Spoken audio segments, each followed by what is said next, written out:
In this video, I'll show you how to create a cyanotype look completely digitally using Davinci Resolve. If you've never heard of a cyanotype, it's a type of photographic printing process where instead of using a camera, it works by coating paper with chemicals and exposing it to UV light. This causes the chemicals to react and turn into a deep blue color, while areas blocked from the light stay white. And today we'll be recreating this unique look and creating an animation. Alright, so getting right into it, I have a project with my clip right here, and I'm just going to move it up until I create a couple different tracks on my timeline. Maybe around 4 will work for today's video. As you guys can see here, I'll name them just to make it a little more clear what I'm doing throughout this video. Track 1 will just be my clip. Track 2 will be for my texture. Track 3 I'll use for extra textures like grit, so I'll name it grit. And track 4 will be for the actual effect. All our setup has been done now. So the first thing we want to do is add our overlay. I'll have this one linked in the description below so you can go ahead and download it for free. Just drag it on top of your clip right here, as you guys can see here, and cut it to size. So for using this overlay, there are a lot of different options in the composite mode right here. I'll put some of my favorite options on screen now that you can use to achieve a good texture effect for your clip. But depending on the lighting and the different type of clips that you use, you may need to play around and try different ones until you find something you like. For this clip, I think I'm going to go with exclusion. Now it's time to add a little bit more texture to our image. Adding more textures make it look like the UV did not work with the chemical on the paper, so I like to give it a little bit of variation by changing it up. Go ahead and add the subtle grit overlay onto your timeline. You can download this for free in the description down below as well. If the overlay isn't long enough to cover your timeline, what you can do is hold Alt on the overlay, drag it over to the right side, select both,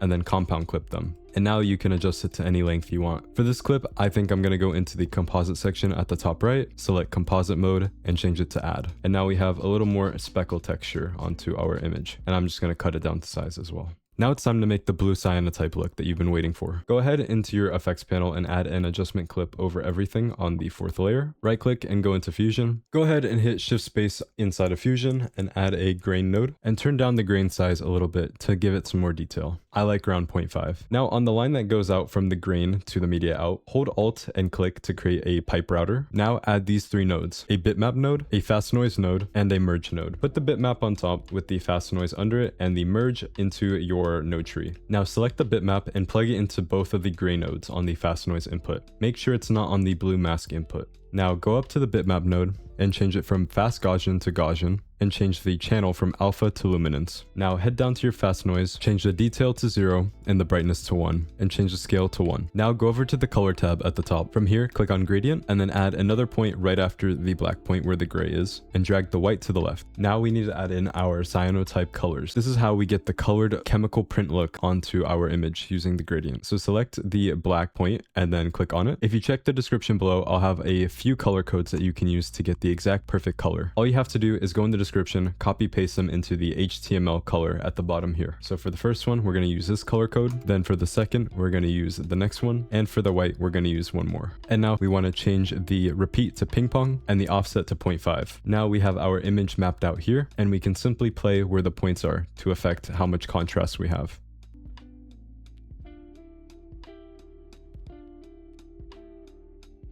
Add a color corrector node and adjust the contrast and the saturation to your liking. I personally like to turn the saturation down and the contrast up a little bit. Now add a camera shake node so we can add a little bit of movement to our clip. This allows us to emulate the same look as if we had scanned in a cyanotype image. Change the overall strength to around 0.07 and the speed to around 0.05. For the X deviation, Y deviation, and rotation deviation, we're going to add a modifier. Right click on each of them, go modify with, and select shake, and do this for every single one. Now go over to the modifiers tab at the top right, and select reseed on every single one. Reseeding every single one of these modifiers will allow each shake to have its own variation. Now add a transform node, and simply change the size to 1.06. This will zoom in slightly and prevent us from seeing these transparent edges that the shake causes. And for the last step, add a stop motion node. Set this to 3 or any number that you like. This will give our clip a slightly choppy look to make it look like it has less frames than the original video. And now if you go back to the edit page, select everything, right click and add to render cache output.